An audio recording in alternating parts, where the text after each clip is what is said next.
Hello everyone, welcome back to the channel Global Conflict News.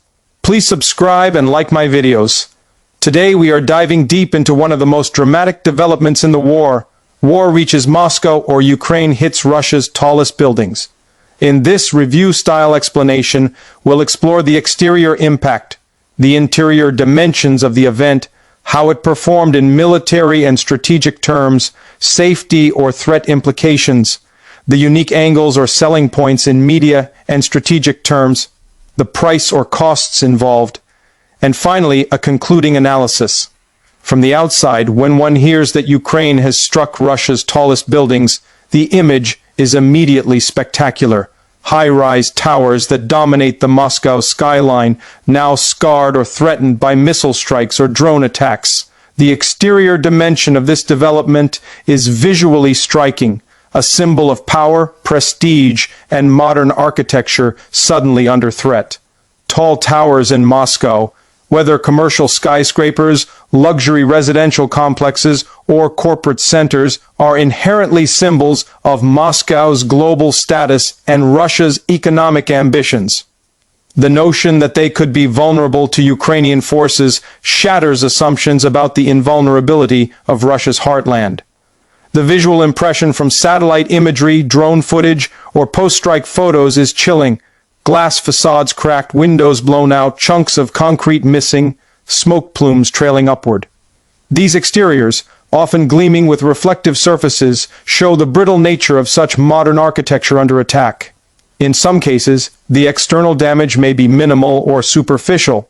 Shattered windows, scorched surfaces, structural cracks, while in others, entire floors may collapse, facades may peel away, and structural supports may weaken. The contrast between the elegance of the towers before and their wounded state afterward is stark. But beyond mere visuals, the exterior story tells us about reach and deterrence. If Ukraine can strike such targets so deep in Russia, it broadcasts capability, range of missiles, drone penetration, intelligence accuracy, and boldness in targeting. The exterior strikes serve as psychological shock. This is not just about physical damage, it is about fear, about revealing vulnerabilities, about challenging the aura of safety around Moscow itself. The silhouette of Moscow's skyline, once steady and imposing, now bears scars, and that symbolism reverberates far and wide, moving inside the event, into the interior, into the human, logistical, and infrastructural realities. This is where the greatest impact lies.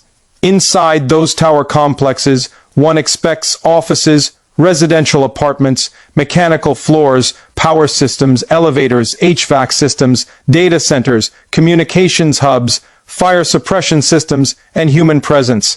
The internal consequences of a strike are profound. Residents or workers may be trapped or injured, utilities knocked out, power lines severed, elevators rendered inoperable, fire suppression systems overwhelmed, corridors filled with debris, stairwells choked with dust and rubble. The building's internal layout, open floors, glass partitions, narrow corridors, can amplify shock waves, lead to debris cascade, and impair escape. Damage to interior pillars or load-bearing members may compromise structural integrity across multiple floors. Essential systems, electricity, water, HVAC communications, may fail, leaving the interior environment uninhabitable or dangerous. The complexity of modern skyscrapers means that a strike affecting one system, say a cooling coil for data centers, can cascade into functional collapse of other systems. Inside, people scramble for exits, alarms blare, smoke fills hallways, sprinklers may activate, automatic shutters slam shut, backup generators may try to kick in. But if fuel lines, backup systems, or wiring are severed, those too can fail. The building may tilt, sag, or partially collapse inward. Fire may spread across floors via vertical shafts or elevator risers. Emergency services may struggle to penetrate from outside due to debris or security measures. The interior scenario is chaotic, painful, traumatic. Loss of life, injuries, psychological shock, service loss, communication breakdown. These internal consequences are the human heart of this story. So in performance terms, how well or how decisively did Ukraine's strike work? In military strategic performance, we gauge objectives achieved, damage inflicted, deterrent effect, cost effectiveness, success rates, countermeasures, and follow-on impact. The performance seems to be audacious. If Ukraine indeed managed to hit Moscow's tallest buildings, that would mean they have long-range, precision strike capability, strong intelligence to identify high-value targets, the ability to evade or suppress air defense, and capacity to absorb retaliation risk. The strike likely served multiple goals: physical damage to high-profile assets, disruption, psychological warfare, demonstrating reach and signaling to both domestic and international audiences that Ukraine's capabilities can threaten Russia's core. If the strike disabled communication centers or disrupted command and control within those towers, that would amplify the operational impact. Moreover, any portion of damage, even if limited, forces Russia to divert resources to protect or rebuild, adjust air defenses, tighten internal security, and possibly restrain their operations under fear of reciprocation. However, performance must also be judged by cost and risk.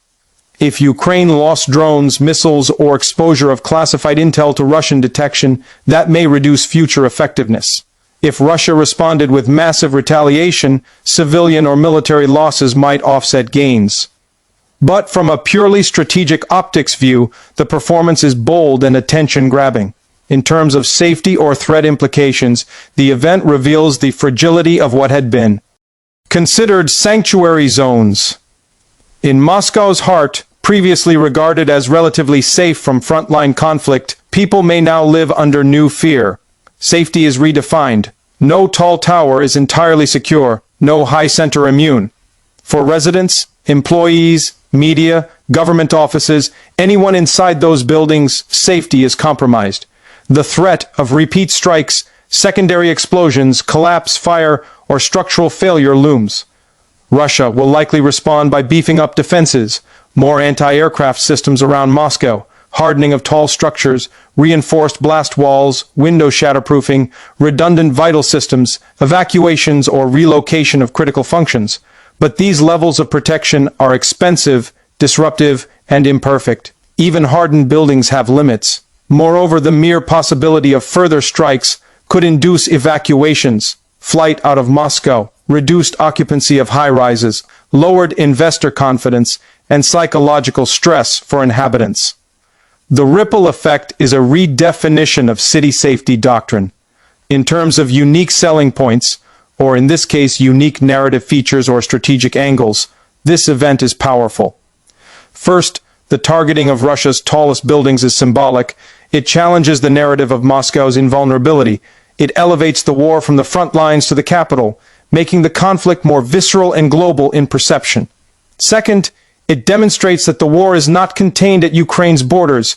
It has a reach that changes narratives, forces rethinking of defense strategies, and alters political discourse domestically in both countries and internationally. Third, it generates media buzz and leverage. Every image of damage to a Moscow skyscraper spreads globally, draws attention, shifts public opinion, and pressures diplomacy. Fourth, it underscores the asymmetry of modern warfare. Not every strike is about mass destruction. Some are about symbolic, precise psychological impact. Fifth, it forces Russia to invest resources defensively rather than offensively. Russia must now defend its capital at greater expense, possibly weakening its forward posture. And sixth, for Ukraine and its backers, such striking capability becomes leverage in negotiations and deterrence discussions. Now let's talk about the price, the cost, both material and intangible, of undertaking and enduring such an operation. On Ukraine's side, the price includes the expenditure of missiles, drones, intelligence resources, trained personnel, maintenance and logistics, and potential losses. Each strike deep into enemy territory is risky. Interception losses, intelligence exposure, retaliation, diplomatic backlash, escalation. The cost in terms of strategic risk is high. On Russia's side, the price involves damage repair, shoring up defenses, evacuations, loss of life, loss of prestige, potential economic impact, investor retreat, and domestic political fallout. The price in human lives may be steep. If civilians or non-combatants in those towers were affected, the cost is also moral, reputational, and legal. Beyond that, there is geopolitical cost, escalation risk. The strike might provoke escalation, retaliation on Ukrainian cities, widening conflict, or tempting foreign intervention. There is also a narrative cost. Each side must manage propaganda, blame, justification, and public morale. For Ukraine, the price for overreaching could be losing international support if collateral damage is severe. For Russia, failing to protect its capital erodes legitimacy, invites internal dissent, undermines state narrative of strength. In conclusion, the event war reaches Moscow, or Ukraine hits Russia's tallest buildings, is one of the most consequential blasts in the narrative of this war. The exterior dimension shows that symbols of Russian power are vulnerable. The interior consequence reveals human, infrastructural, and systemic fragility. The performance of Ukraine's strike demonstrates reach, precision, boldness, and psychological impact, though not without cost and risk. The safety implications shatter notions of metropolitan invulnerability and force both sides to re-examine defenses and urban resilience. The unique angles, the symbolism, narrative leverage, strategic deterrence, resource diversion, make this more than a tactical strike. It is a message. The price is high, material, human, political, and strategic. As this conflict continues, we must watch how Russia responds, whether through retaliation, fortification, escalation, or negotiation. The war reaching Moscow may alter the trajectory of the conflict, public perceptions, and ultimately the balance of power. Thank you for watching. Please subscribe, like, share, and stay tuned for more in-depth analysis on global conflict news.